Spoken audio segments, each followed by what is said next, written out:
Assalamualaikum warahmatullahi wabarakatuh. Kembali lagi ke channel saya teman-teman. Seperti biasa, eh, di dalam video ini saya menerangkan terhadap budidaya ikan nila ya. Tidak seperti biasanya yang kemarin-kemarin kita beternak ikan itu di kolam beton. Karena di kolam beton alhamdulillah kemarin dalam periodenya itu sudah selesai dari pertama tebar sampai panen ya. Alhamdulillah, setelah apa yang saya pelajari dari kolam beton kemarin, ada sedikit kesalahan saya, namun kesalahan itu menjadi sebuah pelajaran untuk kedepannya ya. Ini alhamdulillah memasuki periode yang kedua ini saya beternak ikan nila itu di kolam jaring apung. Nah, kenapa saya beternak ikan nila di kolam jaring apung? Yang pertama, ini rahasia beternak ikan nila itu untungnya banyak gitu. Jadi secara perhitungan dari kolam jaring apung ini tidak ada perhitungan dari perseginya gitu. Jadi kalau untuk beternak ikan di kolam jaring apung ini tidak diperhitungkan dalam jumlah tebar. Intinya kalau misalkan kita mau beternak di kolam jaring apung ini, kita menghitung dari per kintal gitu. Tergantung juga dari segi bibit. Nah, dari bibit ini kita tergantung keinginan kita ya. Kalau ini sih saya bibitnya itu yang dinamakan dengan bibit ukuran, kalau di sini sih namanya ukuran below ya. Jadi kalau below itu ukurannya ukuran korek lah, ukuran korek gas, ukuran korek rokok. Kurang lebih kalau ditimbang itu per ekornya itu antara 20 gram sampai 15 gram. Jadi rata-ratanya itu ya kalau diperhitungkan sih 15 gram lah gitu. Karena kan di sini pakai jaring.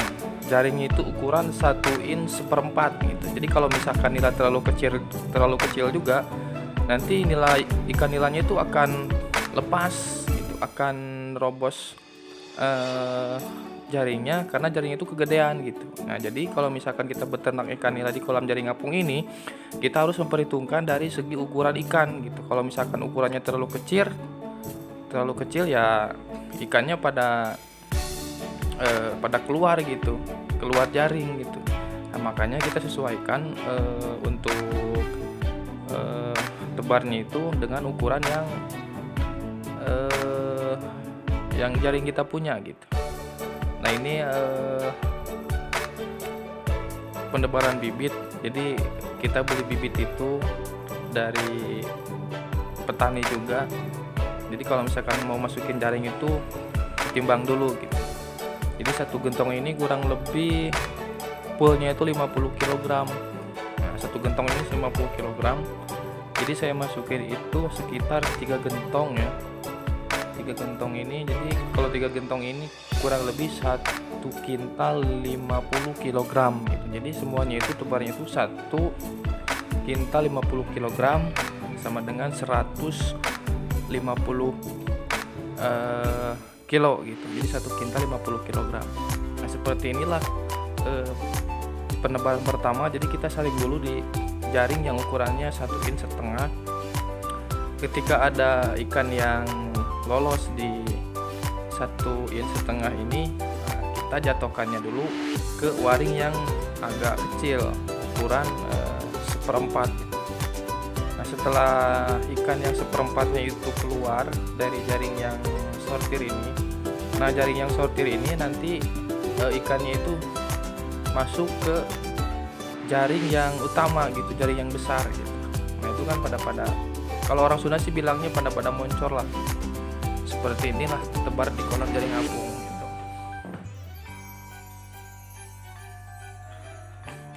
Nah, jadi seperti itulah perhitungan tebar bibit di kolam jaring apung seperti ini gitu. Jadi beda teori antara penebaran bibit di kolam jaring apung dengan penebaran kolam bibit di jaring beton. Bukan jaring beton, maksudnya di kolam beton gitu.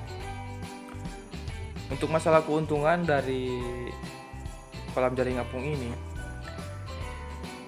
sebetulnya sih saya tidak begitu paham, namun setelah saya alamin yang dulu-dulu, pokoknya itu dari intinya kalau kita menebar bibit itu 1 kintal 50, itu nanti ketika waktu per 4 bulan atau maksimal waktu per 6 bulan, itu ikan di kolam ini menjadi sekitar 4,5 kintal, atau kalau full 100% itu bisa jadi 5 kintal. Nah, untuk 5 kintal dikali ini untuk estimasi panen ya. Kita terang-terangan aja di sini karena ya saya membuat video ini kan untuk gambaran dan video dokumentasi juga untuk saya pribadi gitu. Nah, jadi untuk 5 kintal nanti ini kalau hasilnya nanti 100% atau 90% ya. Itu nanti kalau misalkan jadi 5 kintal itu kan 500 kg dikali kalau di sini kan harganya itu ikan di jaring apung ini kan diambil sama bandar itu 20.000. Jadi kalau misalkan 500 kg dikali 20.000 itu sekitar 10 juta ya, 10 juta. Jadi kalau misalkan per waktu segitu itu kita akan mendapatkan kurang lebih 10 juta rupiah dipotong bibit ini sekitar saya beli ini 1,5 kintal ini kurang lebih 3 jutaan lah atau 2.800.000 lah gitu. Jadi 3 juta itu kita untuk orang-orang yang nanti ini ya yang membantu saya gitu. Jadi kurang lebih 3 jutaan lah gitu. Nah, jadi kalau misalkan dikolasikan itu untuk per 4 bulan atau maksimalnya 6 bulan itu kurang lebih pendapatan itu kalau di bulan sekitar berapa ya, pokoknya 10 juta itu per 6 bulan. Itu pahitnya ya, maksudnya kenapa saya bilang pahitnya karena penghasilan segitu dengan posisi pakan juga kalau di jaring apung ini kan tidak terlalu menekan banyak, karena banyak tetangga-tetangga di sini yang beternak ikan bawal. Nah, sisa-sisa bawal itu yang mengapung itu dimakan sama ikan nila gitu. Jadi kalau untuk kasih pakan ikan nila itu sebenarnya tidak terlalu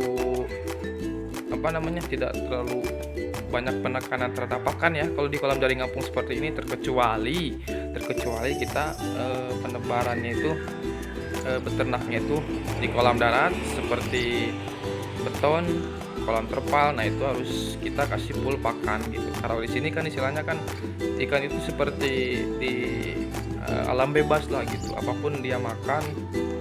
Apalagi di bawahnya itu di pinggir-pinggir jaringnya ini kan banyak lumut. Nah, itulah makanannya, cemilannya gitu.